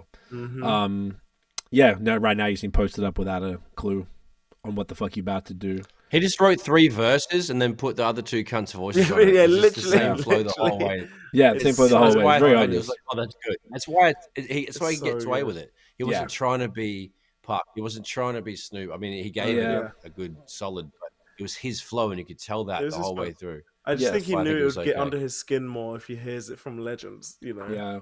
People he looks up to. I love how he starts off the line here. Him responding to himself. Like, that's the truth. Yeah. So funny. And I'm definitely about to come around the Lang Gang, the PG Lang Gang, let my fucking bowel move, shitting on you dudes from a whole different altitude, which is cool. Hitting up the sky. Oh, is this one from? Is this because of? I guess he's on a higher level altitude. Higher level. Got it. Yeah. Hitting up the sky like I'm Howard Hughes. I know the name. Aviation business magnate. There you Wow. go. That's pretty He's good. up there. Hitting up the sky. Yeah, like I'm Howard Hughes. The first one really only took me an hour or two. Next one is really about to bring out the coward in you. Now we got to wait a fucking week because Taylor Swift is your new top. And if you about to drop, she got to approve. Funny. This girl, because he did a song with Taylor Swift, just to clarify. And obviously Taylor Swift dropped her like double album on Friday. So everyone's like, Drake said, which actually we'll come back to that in a second. Surprise. This girl really about to make you act like you're not in a feud. I love that. She tailor-made your schedule with Ant, you out of the loop. I think Ant is his manager. Hate all you corporate industry puppets. I'm not in the mood. I love it when you dudes talk loose like I'm not in the room. Since like that, your tone changed a little. You not as enthused. How are you not in the booth? It feels like you kind of removed. You trying to let this shit die down. Nah, not this time, dude. You following through. I like that. I guess you need another week to figure out how to improve. What the fuck is taking so long? We waiting on you. The rest of y'all are definitely involved. Y'all getting it too. As soon as you get the courage to drop them out on the loose.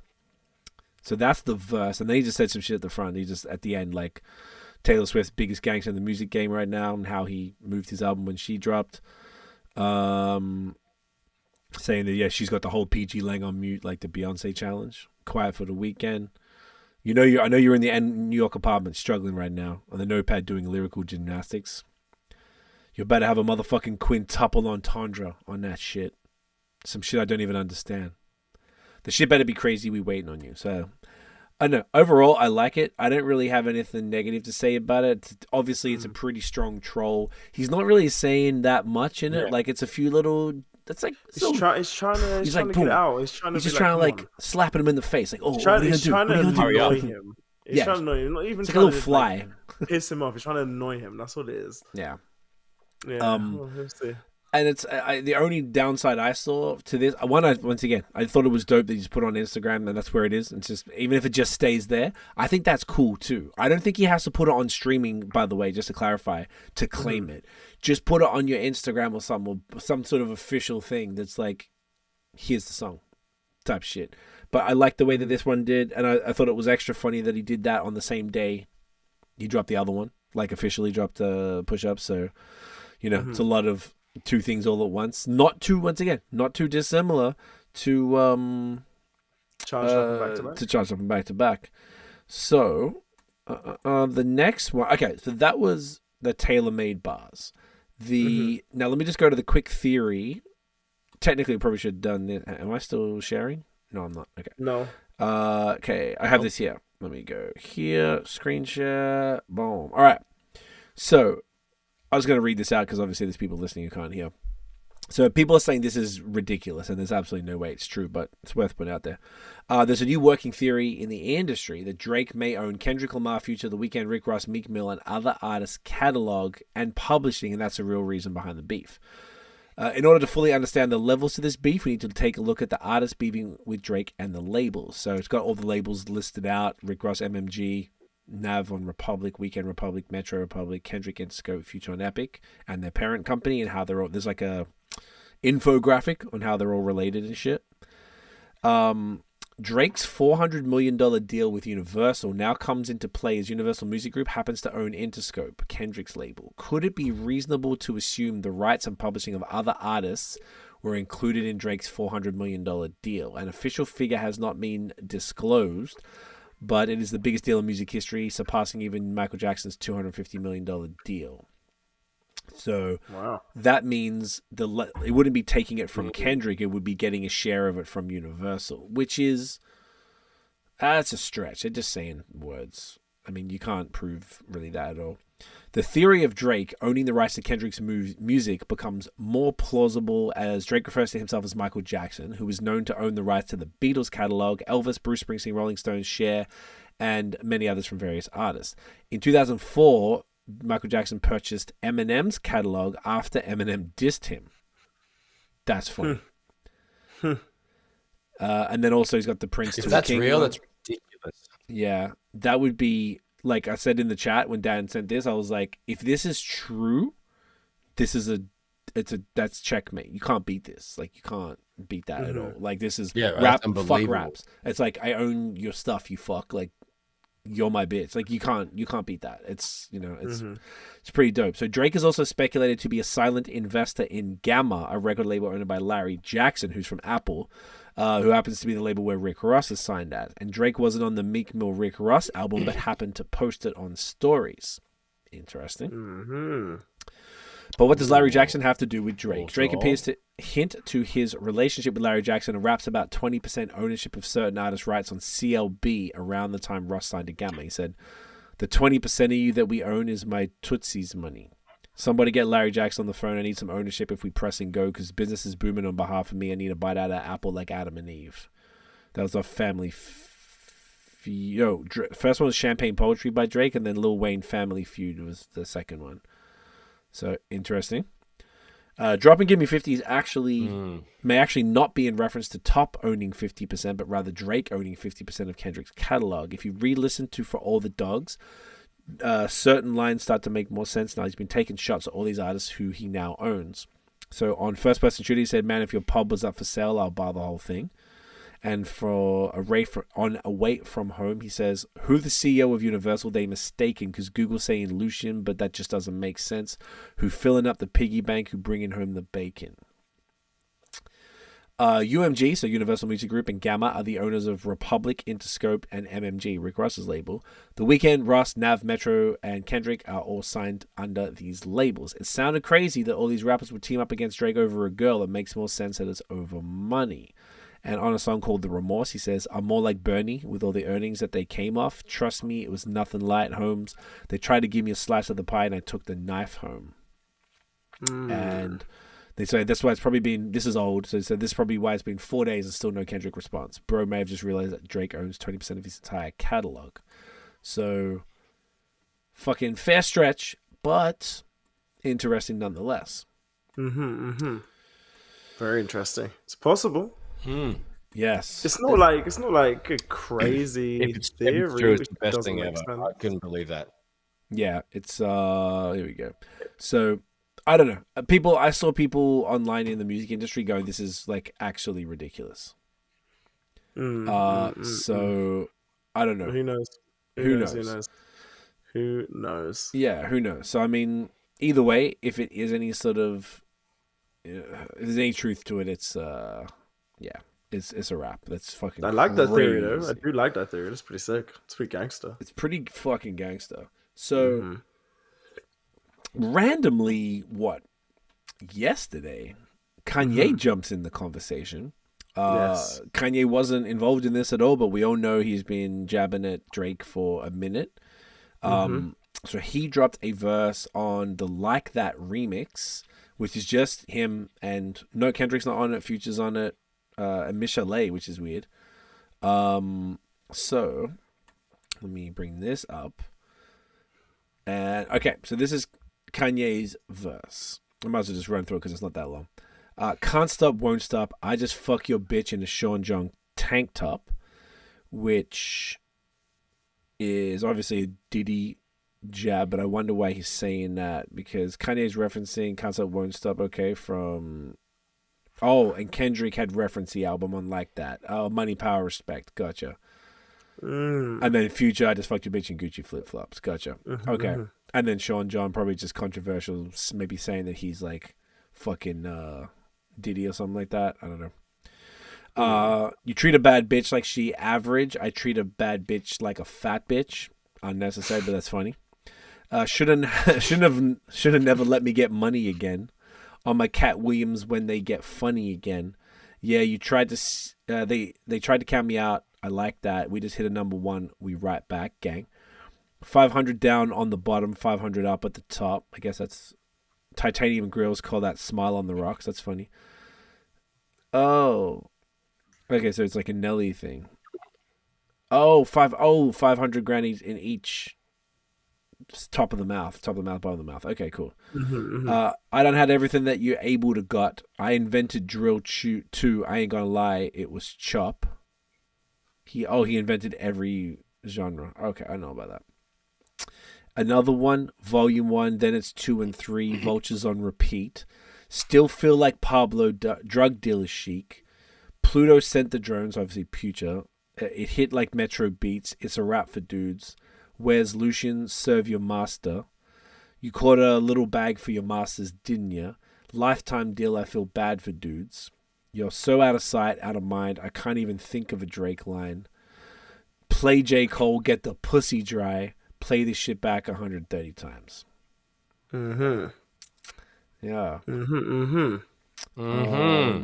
Mm-hmm. So, I mean, someone said that he was dissing Kendrick on this, and I don't see that. Yeah, I saw that, and I was like, I don't see where he dissed Kendrick. Because at the start, he says, yo, Kendrick, I got you. And then, like... Oh, yo, Dot, I got you. You're right. Yeah, so I'm kind of like, where's the Kendrick diss? I don't see it at all. Oh, okay. The only thing here, if we look at the annotation, they're saying on stories. Sorry, Nosh? What'd you say, bro? It's good. Okay. Everyone knows I watched Kendrick on No More Parties in LA. He's not inside with... Sorry. He's not inside with... The delay is too much. This is honestly horrible. I'm going to hang up again. Yeah. Yeah, everyone knows I watched Kendrick in No More Parties in LA. Everyone knows I watched Drake at the Free Hoover concert. Okay. Okay, so he's... But I still don't see the diss. No, I don't see the diss. Okay, he says he continues to attack Kendrick later. In the verse by... I can't even think of a Drake line. Play J. Cole, yeah. Yeah. So I don't see any issue with Kendrick here whatsoever. No, not at all. Not at all. So I don't know what people were talking about. I mean, look, this is, once again, this whole beef, nothing savage at all about this whole thing. But no. Once again, it's quite funny. Fun as fuck. It's funny. It's funny. The line about J. Cole is pretty hilarious. Yes, I know that. I thought you'd appreciate it. When I first heard that, I was like, oh, Dan's going to love this shit. Love that verse. So good. So good. It is pretty funny, though, still. So what we're going to do now is, what's the name of the Chris Brown diss? It was called like... I don't actually know what it's called. Let me find it. Chris Brown, Quavo. Okay. Weakest Link. Weakest Link. Thank you. Okay, so Chris Brown. Nosh, can you hear better now? Yeah. Perfect. Nice. Wonderful. Okay, so this is savagery. So this is... I guess wow. We'll find, like it. The album art is Quavo gobbling a glizzy. Yeah. Like a hot dog, not a Dills. And I don't even really know, if I go hit this, where it started. The lyrics are regressively confrontational and packed with accusations and insults aimed at undermining Quavo's credibility and character. This feels like ChatGPT wrote it. Yeah, I know. Okay, April 20th. Marijuana culture, he's smoking him like a pack of marijuana. Okay, this is not telling me shit. Okay, so all I know is they've been saying shit back and forth for a little while, and they had to sit, and he mentions that. You know what? I'll just shut up. I don't even really know where this specifically stemmed. I know they've been saying stuff. So he was like, now we can settle the intro. Now we can settle this. Like, you got some class, so we can get to some gangster shit. And then I guess the hook is Who Wants Smoke With Me, and he dropped this on 420, so Who Wants Smoke, All right, so the verse. I guess we might as well just go through it's pretty long. It's not that long, it's fine. Okay, let's get down to facts, pussy. Immediately. Off the rip, going hard. It's so good. It's honestly, when I was listening to this, it was the first time I was like, "Hey, yo!" Like, none of the Drake, Cole, Kendrick, nobody else, Russ, no one else made you feel like, whoa. Like, this is like because it's so harsh. Hey, buddy. So let's get down to the fact, pussy. I'm dripped in red. Don't let this R&B shit fool you. Dudes get ripped to shreds. Quavo talking. It's so good. Also, isn't it more embarrassing to get like completely shat on by from an R&B dude? Yeah. Oh, so good. It definitely has to sting more. It has to sting more. Big time. And he's a real R&B guy. He's not like the artists like Drake, which is like he kind of is R&B. And we're like Drake's equally both. But like he is 2 bars in. Chris Brown is R&B. Is R&B. Straight R&B. Drake is 50-50. Chris Brown is like 100% R&B. Imagine Michael Jackson dissing you, and he just comes out like this. I'd be honored. That would be fucking crazy. And I feel like every other line, like I cackled. Like the next line is Quavo talking like he a thug. Best battle track lately. I agree wholeheartedly because Drake's one's cleverer. Push-ups was cleverer. Let's be honest. But this is way funny. It's quintessential, attack your throat. Everyone knows what you're saying. There's no smoke and mirrors. Nope. Have to read the dictionary and need a thesaurus for things. Like there's no. Coughing it up. Yeah. I'll keep talking in the meantime. But I know what you're saying. You just there are some context to this where you got to know that's who they start talking about ex-girls and stuff. So there's that. It's a very easy context to understand though. So much easier than all the last ones. So he said, Quavo talking like he a thug, you a bitch with dreads. I was like, can't wait to see the day that you back up all of that shit you said. What's all that boss shit you talking? You ain't no huncho. You the weakest link out of your clique. Let's keep it a hundo. You fuck my ex-ho. That's cool. I don't give no fucks. Because I fucked your ex when you were still with her, bitch. I'm up. That's so good. That's insane. So apparently he fucked Sweetie when he was with she was with Quavo. And and Chris fucked Karuchi, who was Chris's ex, but they were broke up forever ago. She was the one after Rihanna, which was fucking a decade ago. It's a long time ago. So it's whatever. They say revenge is sweet. Now think about that shit. Don't let that line go over your head. I might just sing about that shit. I had her fiending about that dick. There's something sweet about that shit. So sweetie, sweet. That's pretty funny. I got some tea up out that bitch, but I ain't gonna speak about that shit. So that means he's got some tea. Some fire, gossip, fire. Which means, honestly, this is fantastic. That means there might be ammo for more, like another song, you know? It sounds like Lil Wayne would. That sounds like how Lil Wayne would structure a line in a diss track. That's really dope. Yeah, this is honestly. I don't know if he wrote it. Does it say who wrote it? Produced by. Oh my god! If he didn't, I'm not giving him any more dabs. Written by Chris Brown. This says written by Chris Brown. All right. Well, honestly, if he really wrote this, I kind of believe that he did. There's too much venom for somebody else to be saying this, and I've heard him rap before. Yeah, he's been rap. He's been around rap since forever. Shit. No, he's so talented. He's talented as fuck. No, he's amazing. He's an amazing rapper. Yeah, he's great. Okay, he said, I ain't playing chess with a checker player. I'm a ticking bomb on the detonator. I shit on dudes. I'm a defecator. I put a Migo on a ventilator. Yeah. Stop talking about beating girls. You was beating bitches on the elevator because he did beat up Sweetie on the elevator. He did. We seen the tapes. That's devastating. So that is like a 6-bar, multi... punch. What do you call it? Every line's a punch. Yeah, every line's a punch. Every bar was and he says it real quick. He's doing the quick delivery on this one. It's fucking fire. You doing bad, you a bitch, and your music trash. You're doing bad. Wow. Imagine saying that. You're doing bad, bro. It's so good. It's so it's so matter of fact. You doing bad, you a bitch, and your music. I don't know why this is one of the best lines on the whole thing because it's so it's just you wouldn't really say that to somebody. It's just it's not technical at all. It's just straight up you're just doing bad. It's not. Thank you. It's not technical. It's not particularly harsh or cussing at him. Well, I mean, he's calling him a bitch, but it's just mean. It's straight mean. And straight mean. Yeah, so this is the other context I was going to say before. It said, Fashion Week, they sat me next to your lame ass. I was truly mad. All I kept thinking about was breaking your face, but I gave you a pass. You lucky I ain't want to fuck the money up, boy. I would have broke you in half. Oh, my God. And that was the photo there of them sitting next to each other. And people were talking about that because they were they hate each other and they sat them next to each other.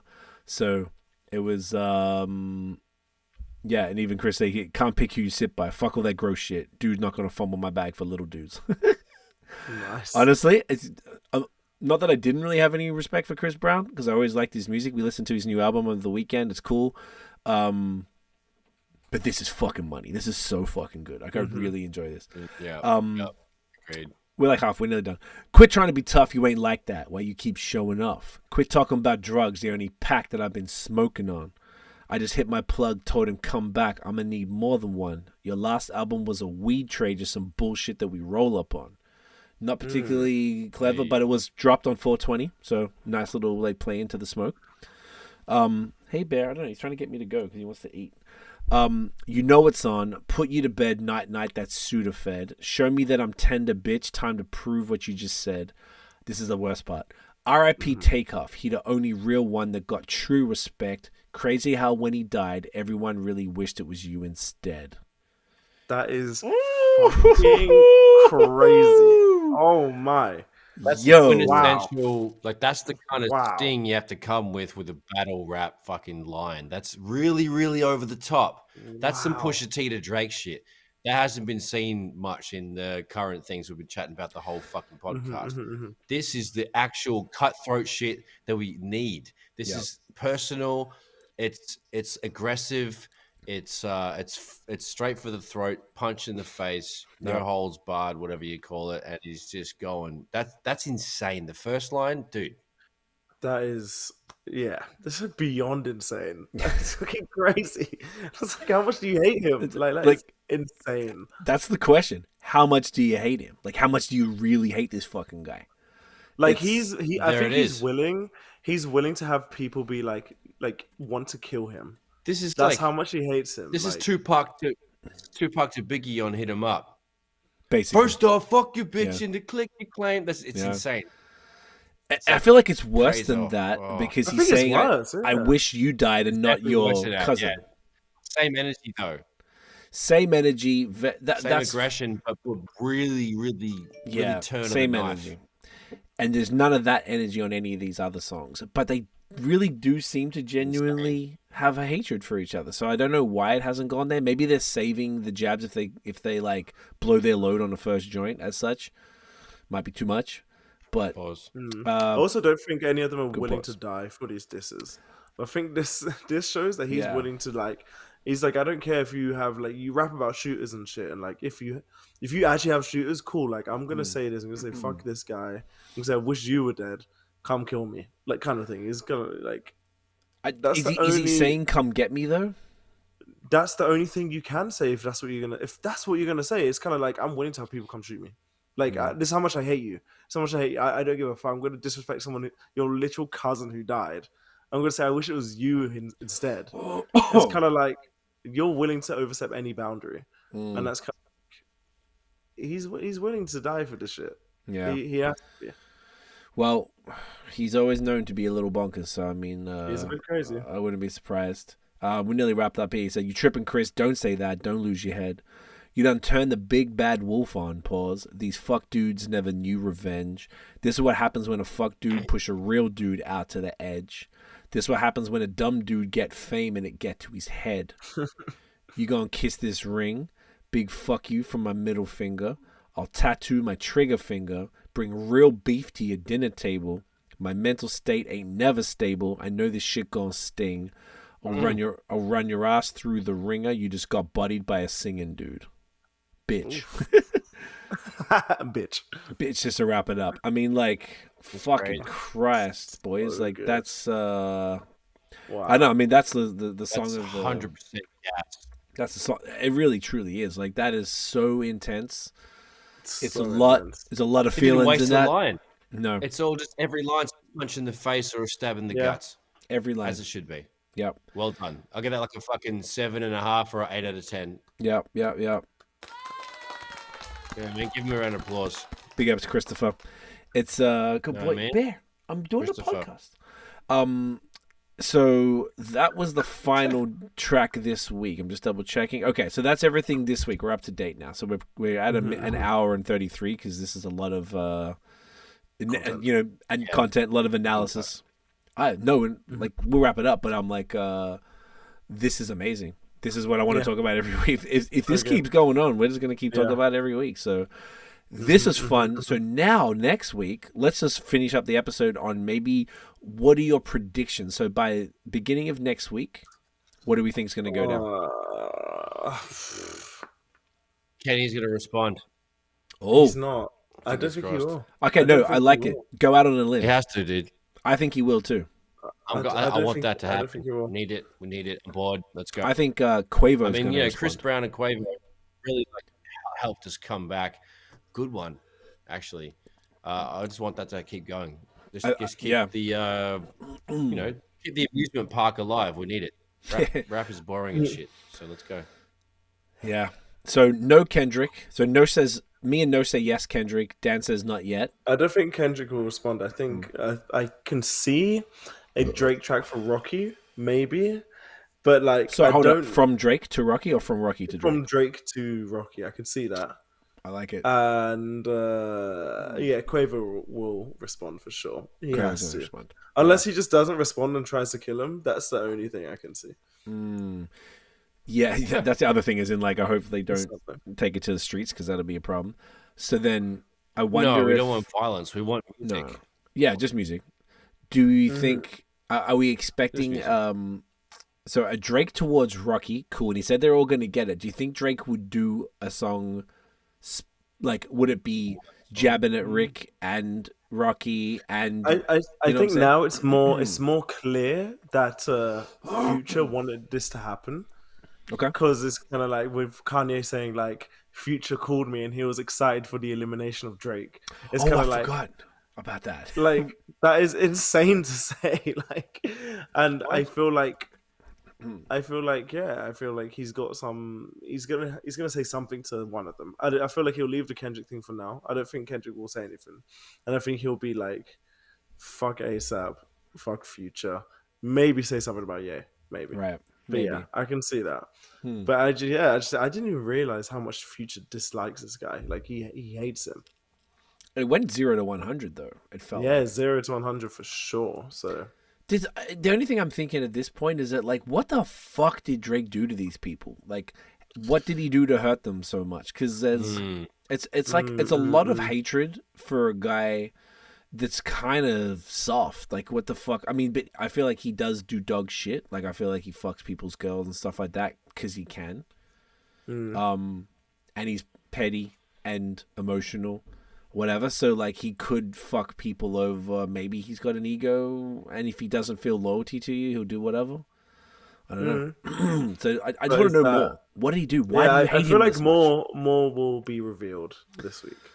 Yeah, I hope so. I think that's another prediction. I think more will be revealed. Okay. I think you're right because people have a small attention span for shit. Like if it can't keep going on. If Kendrick waits like 3 weeks to drop. No one's even going to care in 3 weeks' time. No, he'll get clowned. Oh, yeah. It's got to keep going. You have to keep. It's a pace. Like I definitely agree. Unless he drops like a story of Adonis kind of thing, but like that's it. Like the only thing he can do is the tweet that I sent you, the AI tweet. Regardless, it doesn't listen. All timelines go out the window if he does the AI thing. I mean, not the AI. Sorry, the face morphing thing. A video with Adonis. And he makes him say that you're a bad dad. That would be the only thing that will allow timelines to go out the window. But other than that, he's not going to do it. He's not going to do a story of Adonis thing. If Push T comes, I would love for it to be a Kendrick and Pusha track. That would be fucking sick. But like, I just don't see Kendrick doing it. I don't see him doing it. I agree. I don't. Do you know what though? We could be surprised and it could break the fucking internet type shit. If Kendrick and Push, that would be best case scenario, actually. That would be best case. If they came with some like Push, Ye, and Kendrick on one track, like that would be sick. But like, I feel like Kendrick needs to deliver a first one. Like you can't start this shit like that. Yeah. That's not like Control. Control was a joke, and Control was jabbing at everybody like 50s How to Rub in like 2000 or whatever. Like this was. Yeah, right. I don't like you, and I'm telling everybody that I don't like you, and fuck you, and these guys all don't like you either. So we're all gonna talk about how we don't like you for whatever the fuck reason that all happened. It's weird, but he probably should deliver a solo track. But I think the thing is, Ye and Push aren't really cool anymore. True. I think it'd be acceptable if it was Kendrick and Push. And he got, but Ye would be only fun. Kendrick and Push. It can't be multiple. Like, you're right. I just feel like Kendrick needs to like do a, like you said, Story of Adidon, a disassembling of stuff. Like really, like he needs to do something. Like, I just don't know what. Like, it's an interesting position to be in, isn't it? Like when you really think about it, say if some shit happened, right? Say if someone dissed us, and we're like, all right, boys, what do we do? How do we do this? Like, what's the approach? What's the, what's the fucking like, how do we fuck these people up? Like, do we do a weight thing? Do we try and clown them with some AI? Do we like blah blah blah? Like and you're doing this with millions and millions of people watching you. It's a lot of pressure to give them benefit of the doubt. A lot of pressure, egos on the line, potentially money. People pressuring you. Obviously, Cole got pressured into doing something he didn't want to do, which was kind of lame. So, it's interesting, but it's very entertaining, and I feel like people are like grateful for that. The world might be in World War III, like we were saying last week. So, it's if we get a little bit of fun rap beef that doesn't turn serious, then yeah. At least this one won't turn serious. The other one's it's like watching a movie. It's like listening to a movie every week. It's like a series. Yeah. It's like a narrative. It's like a fucking novella, Spanish novella, whatever the fuck. Totally. Charity now. Charity now. Do you ever see Passions, Dan? No, I don't know what that is. It's the greatest, worst television soap of all time. It's probably hundreds of episodes. Home and Away kind of shit. Like Neighbours. No, Young and the Restless, Bold and the Beautiful. Like a romantic drama. Oh, okay. But but with supernatural elements. Daytime TV. Oh, sounds awful. Sounds terrible. It's so good. Tiff, me and Nosh used to watch it every day. And when I met Tiff, the fact that she knew it, I'm like, this is my wife, I guess. Wow. Wow. You meet a chick so with those passions. That's hilarious. It's our 13-year anniversary tomorrow, so we dap up. Hey yo! Yes. Congratulations. Me for being faithful, loyal.